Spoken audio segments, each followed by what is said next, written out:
saya ingin menyampaikan tentang analisis data mingguan per 19 Juli tahun 2020. Pada saat ini, seperti biasanya kita umumkan pada hari Selasa, terlihat peta zonasi risiko dari potensi peningkatan kasus yang ada di Indonesia.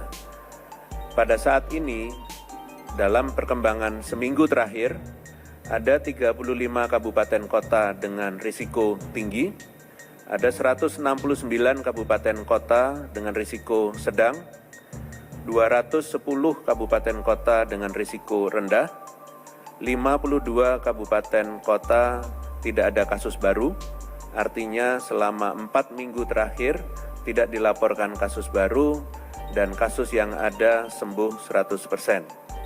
Selain itu, ada daerah-daerah yang tidak terdampak, yaitu sejumlah 48 kabupaten kota.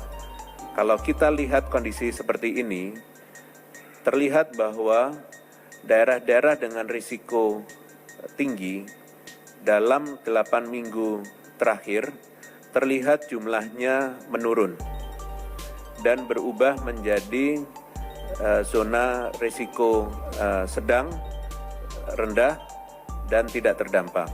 Jadi kalau kita lihat di sini, Indonesia telah mampu menekan beberapa kasus sehingga terjadi perbaikan zonasi.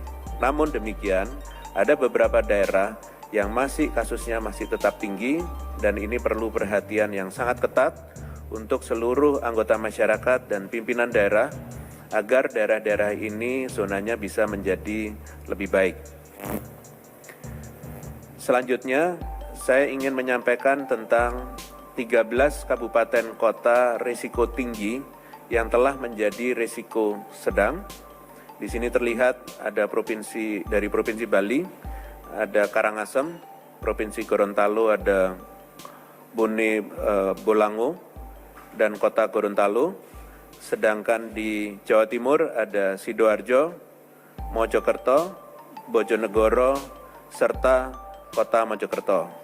Sedangkan di Provinsi Maluku Utara ada Kota Ternate, di Provinsi Sulawesi Utara ada Minahasa Utara dan Kota Bitung, sedangkan di Provinsi Sulawesi Selatan ada Bantaeng, serta di Provinsi DKI Jakarta, Jakarta Utara, dan Jakarta Timur. Begitu juga ada 34 kabupaten kota dengan risiko sedang berubah menjadi rendah. Di sini cukup banyak mulai dari Provinsi Banten, di Aceh, Jawa Barat, Jawa Tengah, Lampung, Kalimantan Timur, Provinsi Kepulauan Bangka Belitung, Provinsi Kepulauan Riau, Provinsi Jawa Timur, Provinsi Sulawesi Barat, Provinsi Maluku, Provinsi NTB, Provinsi Papua Barat, Provinsi Sumatera Selatan, Provinsi Sulawesi Selatan, Provinsi Sulawesi Tenggara, Provinsi Sulawesi Utara, Provinsi Sumatera Barat, dan Provinsi Sumatera Utara. Begitu juga ada 11 kabupaten kota dari risiko rendah yang berubah menjadi tidak ada kasus. Dari zona kuning menjadi tidak ada kasus. Ini ada di Provinsi Sulawesi Tengah, yaitu Sigi, Provinsi Kalimantan Barat, Kota Singkawang, Provinsi Papua Barat di Raja Ampat dan Kaimana, Provinsi Sumatera Barat ada Pasaman dan Kepulauan Mentawai, Provinsi NTT, Manggarai, Provinsi Sulawesi Tenggara, Bombana dan Kolaka Timur, Provinsi Sulawesi Utara, Minahasa Tenggara, serta Provinsi Sumatera Utara di Gunung Sitoli. Begitu juga ada beberapa hal perkembangan yang ingin kita sampaikan, yaitu angka kesembuhan per provinsi.